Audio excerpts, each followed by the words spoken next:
souci dans la rhétorique, ne pas évoquer le mot retrait, départ, plutôt privilégier le mot redéploiement, sauf que dans les faits, les bases vont bien fermer d'ici 4 à 6 mois. En tout cas, c'est l'échéancier annoncé, dévoilé par Emmanuel Macron tout à l'heure. Merci pour l'invitation et bonjour à tout le monde. Alors, je commence à dire que cette déclaration n'est pas une surprise, que ce soit au niveau de la population malienne ou au niveau de l'autorité malienne. Ce n'est pas une surprise qu'on est en train de vivre actuellement. Juste, c'était déjà dans nos têtes au niveau du Mali, que ce soit la population lambda ou que ce soit l'autorité, comme quoi aujourd'hui, il y aura une déclaration qui va être vraiment sur le retrait déclaration de retrait des forces Barkhane ainsi que la force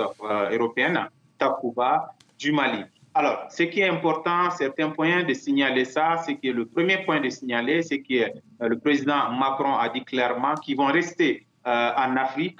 précisément dans le Sahel et en Afrique de l'Ouest, pour lutter contre le terrorisme, notamment de repositionner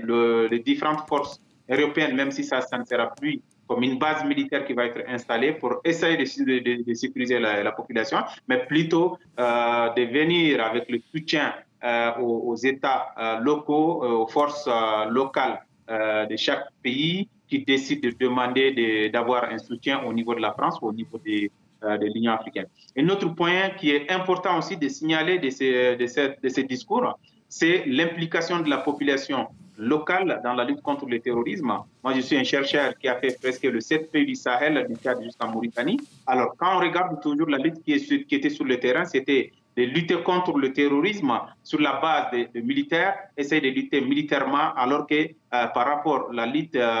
contre le terrorisme, qui est un phénomène asymétrique, c'est difficile de comprendre comme cela, mais avec l'implication de la population locale dans la lutte contre le terrorisme, je pense bien que ça sera un point important qui peut être une solution pour la sécurité actuellement, pour le terrorisme dans le Sahel, notamment dans la région l'Iptako-Gourma, 3 frontières Mali, Niger et Burkina Faso. Voilà, je pense bien, ce n'est pas nouveau. Bon, je suis sûr qu'aussi au niveau du Mali, l'autorité, parce que Mali n'est pas un pays qui peut être isolé de l'existence au niveau du Sahel ou au niveau de l'Afrique de l'Ouest. L'autorité va continuer à négocier avec la CEDEAO, avec l'Union africaine pour trouver une sortie qui est de réorganiser encore l'élection présidentielle pour avoir un président qui va venir au pouvoir par les urnes.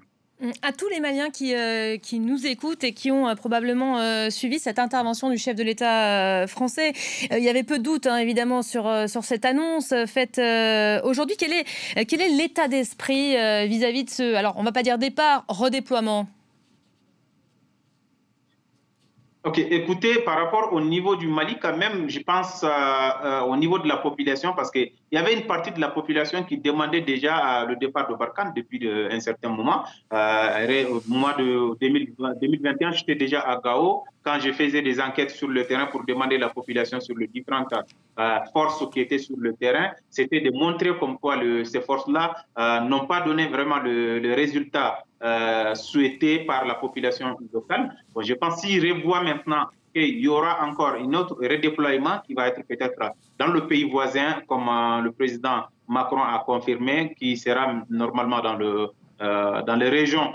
frontalières du Mali, qui est le Niger. Alors, je pense bien le Malien, ils vont commencer à réfléchir encore pour que est-ce qu'ils vont apporter des résultats, comme on a déjà vu le cas du Niger, qui explique une partie de la population qui s'opposait directement au passage seulement de forces françaises qui partaient du Burkina Faso de la Côte d'Ivoire vers le Mali. Voilà, je pense bien que ça sera un autre débat sur le